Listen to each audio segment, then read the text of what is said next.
Ladies and gentlemen, welcome back to another episode. This is the Week 3 review. The Indianapolis Colts wound up winning another game. Who would have thought? Another game?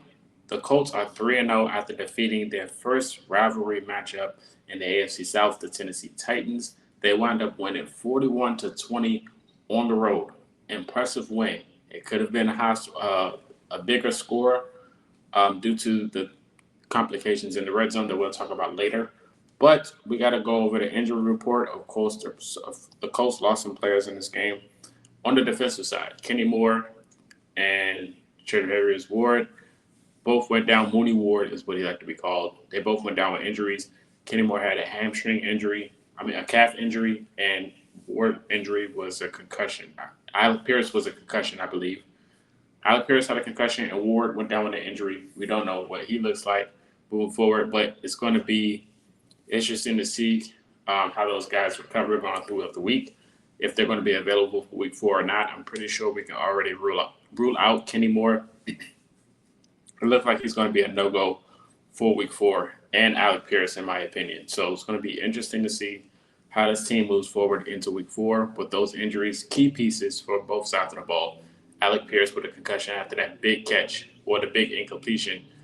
He wound up grabbing the ball, but couldn't come down with it and wound up in a concussion. Ward went down after beautiful coverage on Calvin Ridley, and then Kenny Moore went down with an injury as well.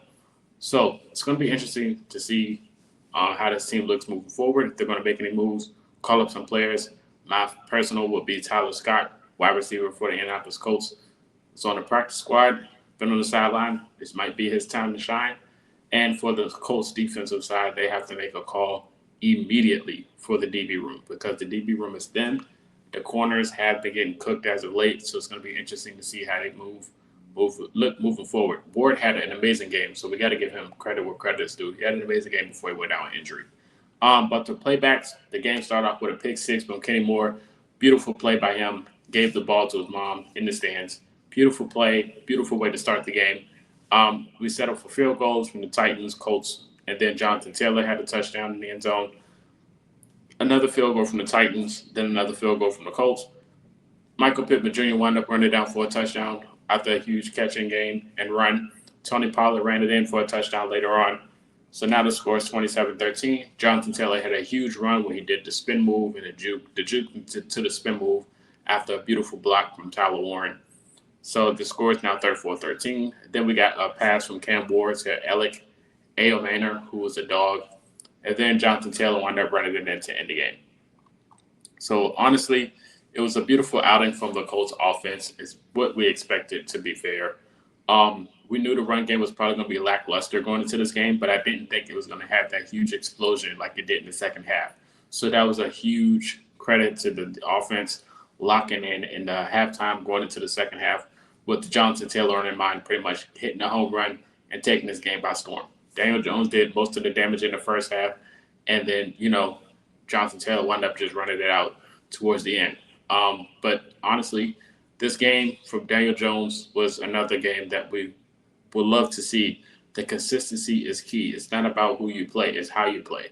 So, and like I said, the division games are just totally different from what we're used to seeing from a regular week. It's playoff atmosphere, and the game is never over until it's over. Of course, you can't say that this game because towards the end of the third quarter, going into the fourth, we pretty much knew the Colts won this game. But nevertheless, the Colts did wind up punting this week, so the streak is over. But, of course, other than that, like I said, the Colts still played immaculate football. They were aggressive on fourth down. They completed their fourth down conversions. And, the receiving core looked pretty solid going into this week. Michael Pittman Jr. had himself a good game. Josh Downs was a little quiet. A.D. Mitchell had a rep where he went on that go route and try to get a big ball. But Darrell Baker Jr. wound up doing what he does best. He plays for the Titans now, so we can't feel so bad. Pretty much got the interference call. But A.D. Mitchell had a quiet game. Alec Pierce had himself a big game before he went down. Tyler Warren had himself a masterclass of reps. And like I said, Jonathan Taylor wound up just willing to deal with it. He got his chance. The offensive line did pretty good when it comes to pass protection, which is amazing to see, given Daniel Jones all the time in the world against this brute of a defensive line for the Tennessee Titans. He had all the time in the world to do what he needed to do to play quarterback. and it was exceptional blocking from the pass pros for the pass protection side of the Colts offensive line. The run game, the blocking was a little meh. It could have been better. We weren't really penalized this week, which was good. At least the least penalized game for the Colts is a good week for the Colts. For the defensive side, I can't really say that much. The Colts was pretty much the pass rush. Another week, another abysmal week. They just struggled for 3 weeks straight. The pass rush outside of DeForest Buckner and Grover Stewart could not figure it out. Now, of course, this is Latu's first week back from injury, so hopefully he can get it together. The healthier he gets.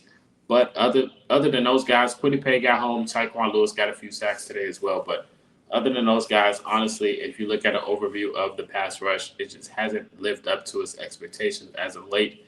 And the season's going to only get tougher from here. Of course, these are the pickup games where you just pick up and win. What we're used to seeing from the Colts, they don't usually take advantage of the easy games, but they wind up doing it so far, so that's a good thing.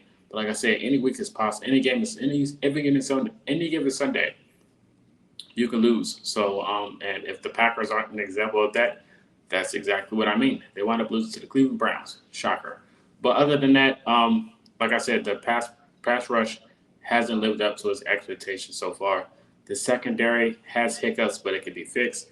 Cam Bynum had a pretty quiet week. He had a few good reps this game, with the blitz and everything like that. The tackling has been poor, in my opinion, from the Colts defensive side. The tackling just hasn't been what we need. Like, poor tackling would get you killed any week. So they have to fix the tackling issue.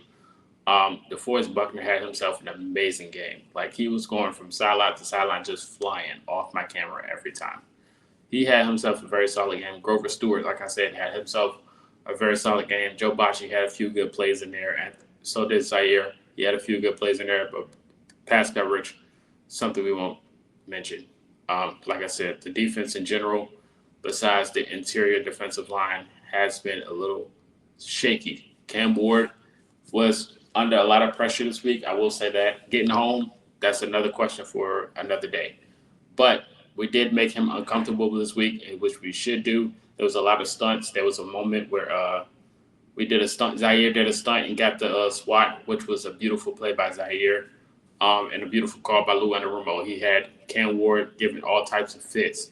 But like I said, if he stays in the pocket and really can't do anything mobile on the run, you pretty much got him beat. He's a rook, so he got to figure out his mistakes and learn from there.